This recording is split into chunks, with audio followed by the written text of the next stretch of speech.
thank you for taking the time. Good day for you so far? You too, yeah. Where are you based? Long Island, New York. Have you spent time out here ever? I'm originally from the East Coast, so I'm an East Coaster at heart. So, These days, they look you up and they go, Los Angeles. When did you move west?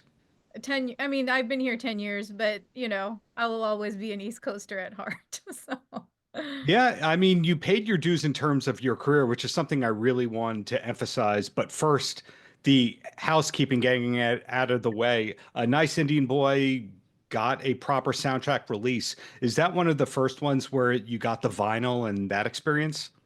I wish. No, this was a self-release, so um I'm just happy that they were excited to release it the day the film went to theaters.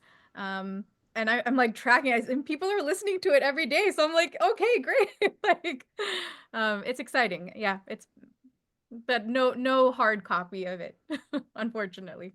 Okay, fingers crossed you'll do the fifth anniversary re-release vinyl kind of thing. But when So, did you actually finish that particular soundtrack? oh my goodness. I wrapped this film in October of 2023. So, and then we went to South by Southwest in 2024. So it did a bunch of festivals in all of 2024. Hmm. And then the idea was, okay, like, let's see where it can land. If it can get it theatrical, then we'll release it. So I revisited it earlier this year, and then I got it mixed for stereo and then mastered. And so it was like, it's always interesting to like listen to things that you've done, like it completed a long time ago, and then like you come back to it and you're like, oh wow, like it's like with fresh ears. Um, Yeah. so anyway, yeah.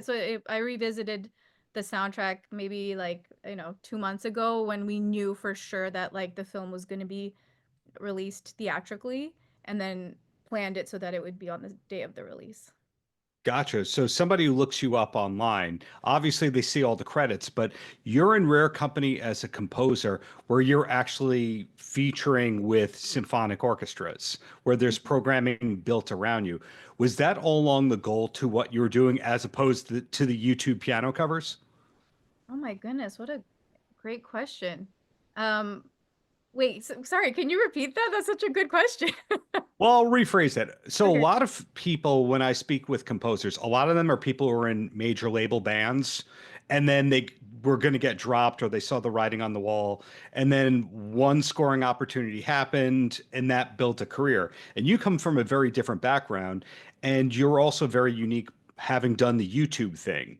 sure. Oh yeah, I mean, the YouTube videos were an outlet for me to express myself. I worked I have a very like unconventional way of getting into film scoring. Yes. I worked a Scoring corporate job. assistant, you that when I Well, say you paid your dues, I think so. But I worked corporate for like 3 years before I moved out here for grad school for film scoring. Mhm.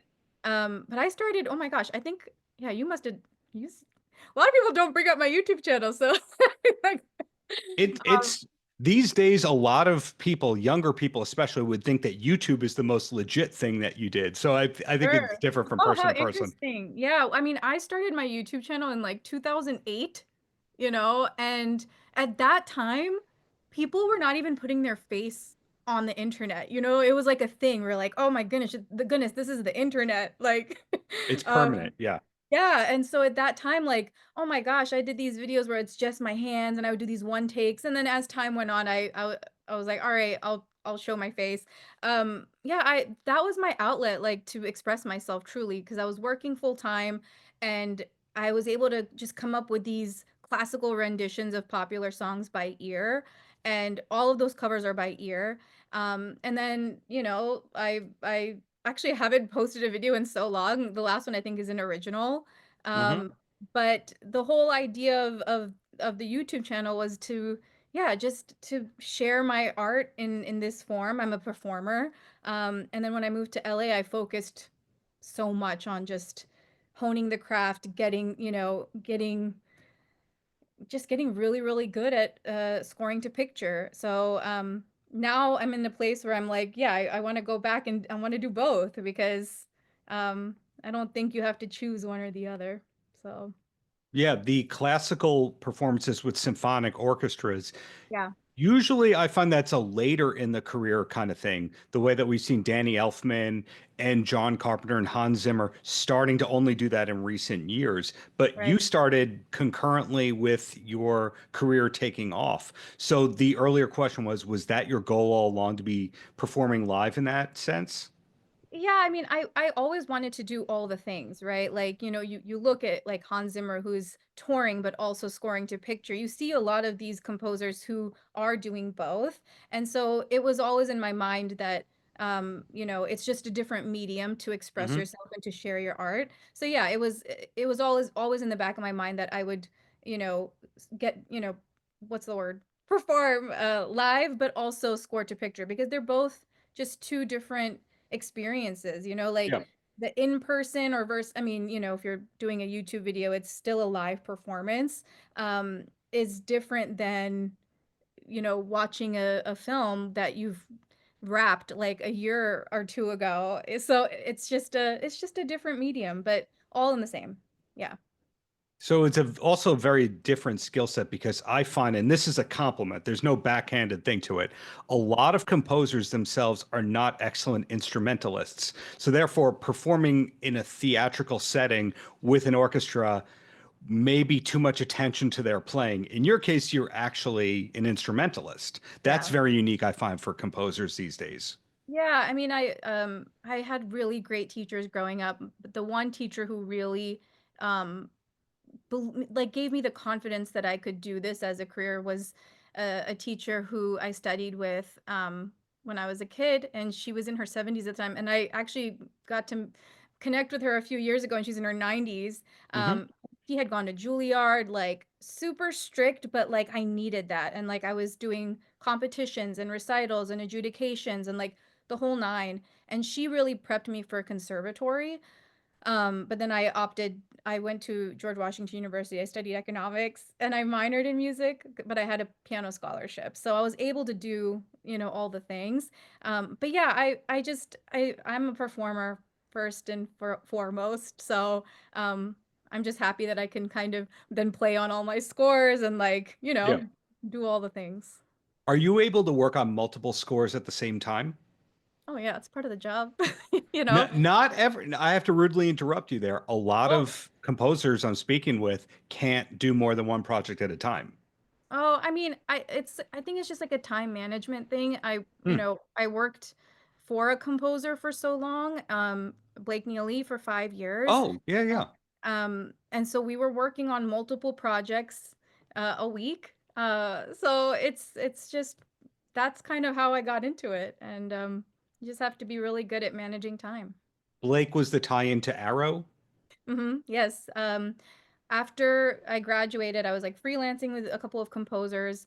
And then we got like a note from like the head of our program at USC that there was a composer in town looking for, you know, an intern. I started off as an intern, then I got hired full time as an assistant.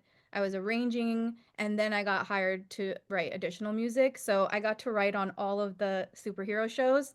Hmm. Um, and yeah, I mean, it's you have to I kind of see it as like, each thing that you're working on, even if it's at the same time, it's like it's its own thing, like Yeah. um so I see it as like okay, I'm gonna work on this show which has this kind of template and this sound, then I'll move to something else and, work on that. Same with my own projects. Like even in the last couple weeks, I've been on multiple things at once, but Hmm. like each project requires something, different.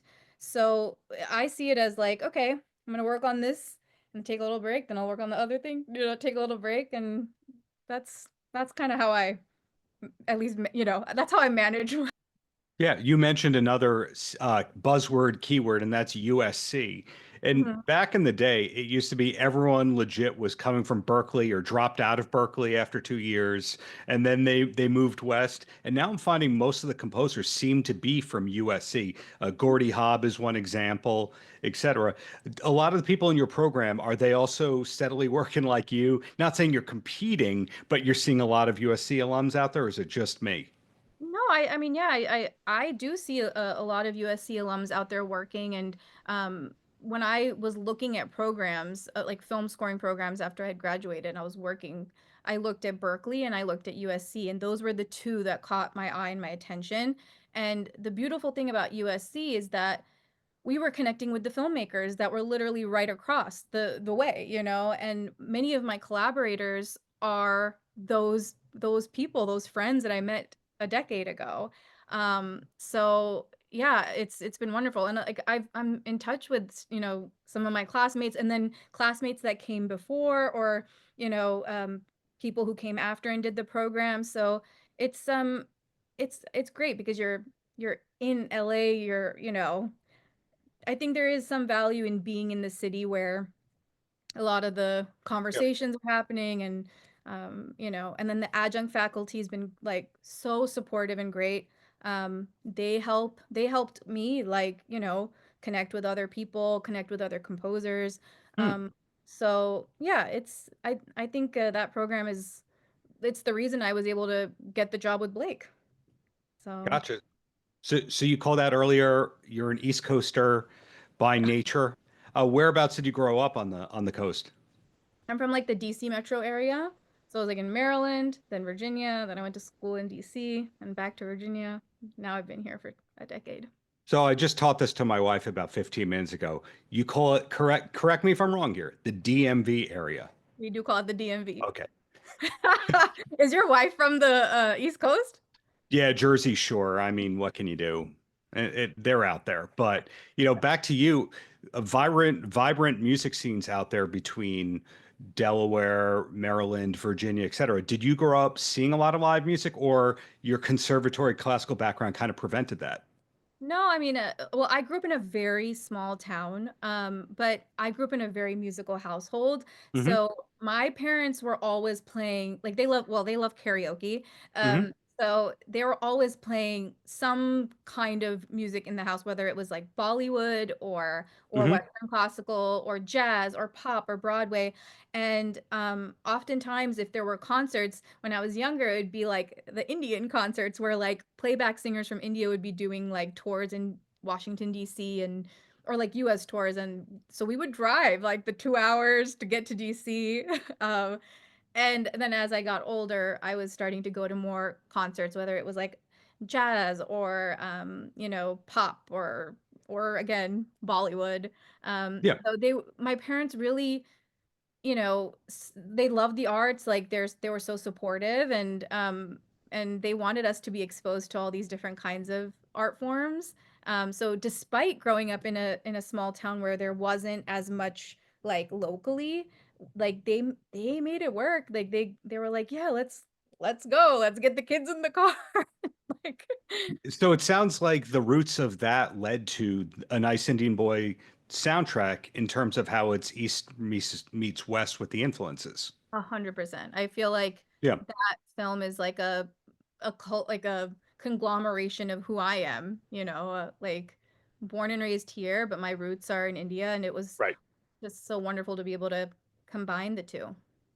So I thought that could have gone in a different direction, where DC was one of the foregrounds, I think that's a correct word, of punk rock and hardcore. And I didn't know if you were going to say, "Oh, I saw Black Flag and Minor Threat play a hardcore matinee all the time." Are you kidding me? I was So at what's the punk rock club in DC that Dave Grohl co-owns?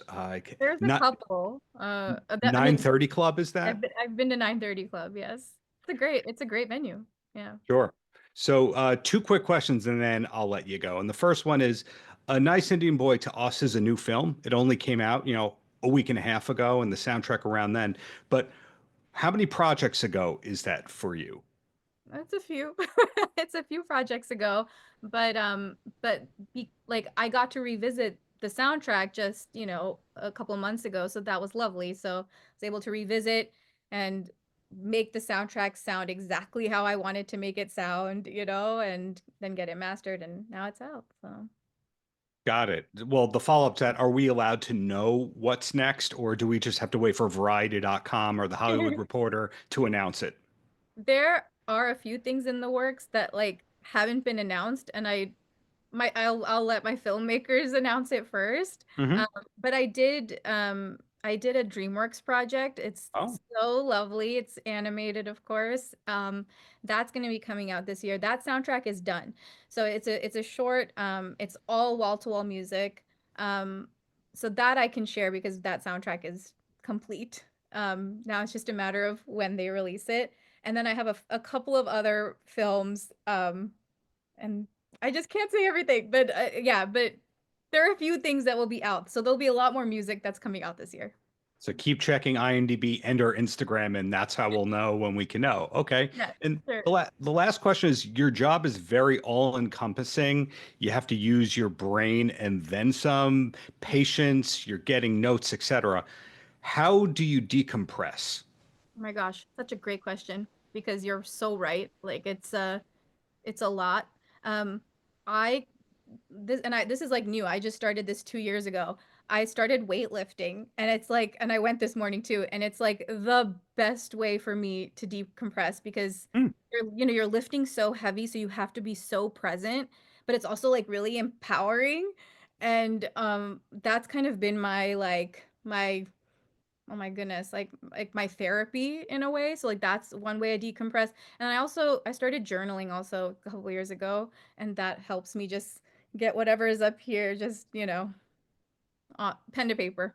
Um, so those are the two. And then of course like talking to my family and friends who keep me very grounded. like, you know, yeah, it's that's those are the three things. Nice balance of activities. That's a lot different than, oh, I listen to music for fun, like a lot of people would think. Sometimes you need like just quiet, like because yeah, like what we do, it's you're constantly on. Yeah. So I think that some oftentimes the best ideas come in a meditative state. So I need to do things that allow for ideas to come in. Yeah. Well, thank you for your time. Congrats on A Nice Indian Boy getting the proper soundtrack treatment. Hope what I said at the beginning, the vinyl actually does happen. But in the meantime, looking forward to the DreamWorks project and everything that's to come. Thank you so much. I appreciate the time. Paltrocast.